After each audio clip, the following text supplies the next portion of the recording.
또 하나의 중요한 장면이 세 번째 이슈에서 등장합니다.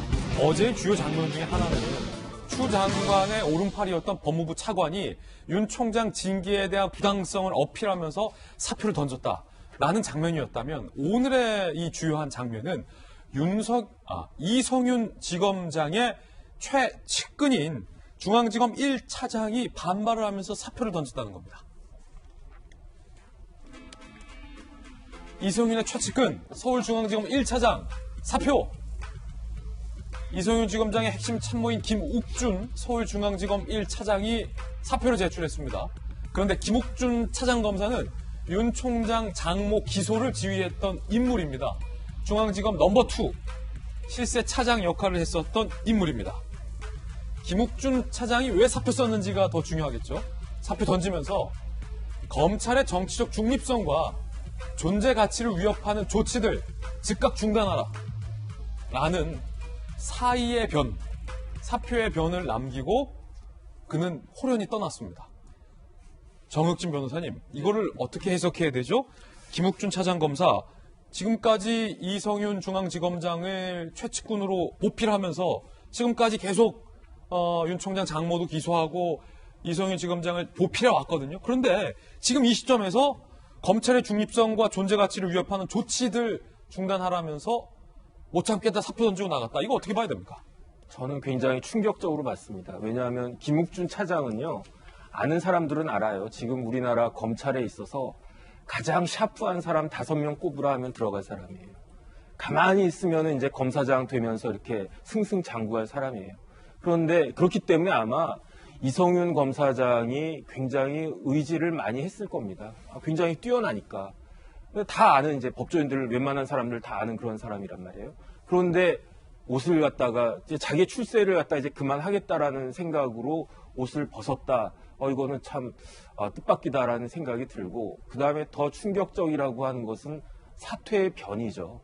그거를 지금 실질적으로 중앙지검을 갖다가 이끌고 왔던 사람이 어떻게 보면 김욱준이라고도 할 수 있는데, 그 사람이 검찰의 정치적 중립성과 존재 가치를 위협하고 있는 조치들이 지금 시행되고 있다? 이런 식으로 말을 하면서 떠난다고 하는 게 과연 저 사람이 할 수 있는 말인가 하는 생각이 들 정도로 사실 굉장히 놀랍고, 이거는 제가 이 정도 놀랐으니까 그 밑에 있는 서울중앙지검의 모든 검사들과 모든 검사장들과 아마 지금 깜짝깜짝 놀라고 있지 않을까 하는 게 제 생각입니다. 예. 가장 샤프하다는 검사 나머지 4명은 누군지 궁금하고 샤프하다는 평가는 정혁진 변호사님 주변에서 이제 했다는 의미죠? 제 개인적인 주관적인 샤프한 평가입니다. 그렇군요. 사회자께 제가 요청이 있으면 박수현 대변인. 요번에 대해서 짧게 한 말씀만 할게요. 길게 하세요. 아닙니다. 근데 지금 우리가 추이 사단 이러는데 사실 이게 우리 검찰의 역사와 현재를 이제 보고 있는 것이거든요. 누가 권력을 갖고 있느냐에 따라서 지금 정혁진 변호사 이야기하신 그 우수한 검찰들, 똑똑한 검사들이 줄을 쫙 서가지고 출세하기 위해서 해왔던, 엎드렸던 이 검찰의 역사, 현실, 참 슬픈 일입니다. 이거 하지 말자는 거 아닙니까? 그런데 지금 검찰 내부에서 뭐 고검장, 지검장, 평검사도 할 것이 전부 서명하고 뭐 들고 일어나는 것처럼, 그래서 막 수백 명의 목소리가 있는 것 같지만 저는 딱 볼 때 다 포함해서 검찰 목소리 하나입니다. 검찰 개혁에 찬성할 수 없다라고 하는 검찰의 목소리 하나, 그것이 반발로 전 보는 것이고요. 그래서 다 좋습니다만 제발 좀 뭐 이런 추미애와 윤석열이 싸움, 뭐 이런 지역적인 문제들로 자꾸 이렇게 검찰 개혁이라고 하는 본질을 잊지 말고, 또 검찰 개혁이 어떤 것이냐라고 저에게 묻는다면 저도 자신이 없어요. 그러나 그러기 때문에 검찰을 어떻게 개혁해야 되는가는 여든 야든 보수든 진보든 또 검찰이든 아니든 머리를 맞대놓고 국민의 명령이 뭔지를 따져봐야 될 문제거든요. 근데 서로 자기의 시각을 가지고 주장을 해요. 저 역시도 그렇습니다. 지금 검찰은 좀 대단히 죄송하지만 국민의 검찰이라고 윤석열 총장 말씀하십니다. 늘 위기에 몰릴 때마다 국민의 검찰 이런 걸 말씀하세요. 검찰 개혁을 살아있는 권력에 대한 수사라고 하는 국민께서 정말 환호하고 박수칠 그런 프레임으로 늘 등치시켜 왔습니다.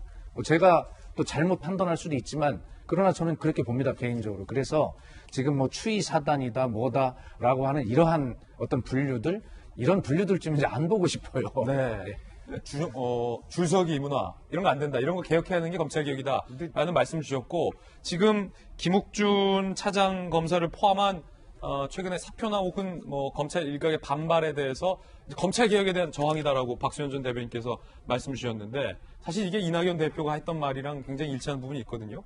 야당에서는 이 부분에 대해서 이게 무슨 검찰개혁에 대한 저항이냐라고 반발하고 있는데 박정원 전 대변인 어떻게 보십니까?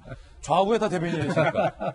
이게 지금 가장 큰 근원적인 문제가 사실은 검찰개혁이라고 쓰고 이거에 대한 해석이 서로 틀려서 그러는데 이제라도 좀 솔직했으면 하는 생각이에요. 제가 앞서 말씀드린 것처럼 줄 세우기 잘못된 검찰 문화라고 말씀하시면서 왜 추미애 장관은 줄 세우기를 해서 이렇게 결재 라인을 건너뛰면서 억지 감찰을 했는지 묻고 싶은 거고 윤석열 총장 감찰하면서 압수수색해서 결과도 안 나오는데 별건 수사하는데 그리고 결재 라인도 넘어가면서 수사를 하고 죄를 그런 식으로 한다면 뒤집어 씌우는 거고 좀 전에 한동수 감찰부장 봤습니다마는 그냥 막 입건도 자기 마음대로 소위 말하는 좀 더 크게 가면 기소 독점 뭐 이런 것들을 바꿔가자. 별건 수사하고 인권 유린하고 기소 독점해서 문제 생기고 이런 거 바꿔가자라고 하는데 사실은 내용을 지금 추미애 장관이 하셨던 일을 쭉 보면